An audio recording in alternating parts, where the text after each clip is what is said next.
আমার নাম সিকান্দার। আমার জীবনের ছোট্ট একটা গল্প। বিদেশে এসেছিলাম নতুন স্বপ্ন নিয়ে।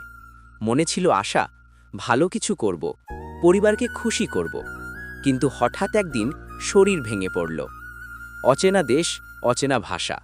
চারপাশে অনেক মানুষ থাকলেও মনে হলো আমি যেন একদম একা। জ্বর এলো, শরীর নিস্তেজ হয়ে গেল।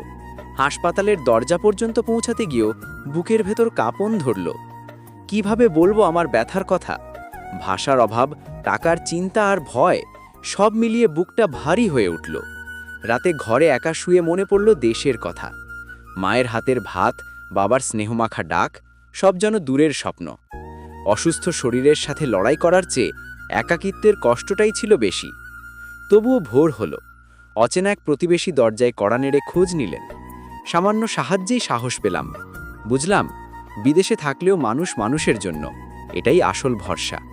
আজও সেই অসুস্থতার কথা মনে হলে শরীরের ব্যথার থেকে মনে দাগ কেটে যাওয়া একাকিত্বটাই বেশি অনুভূত হয়।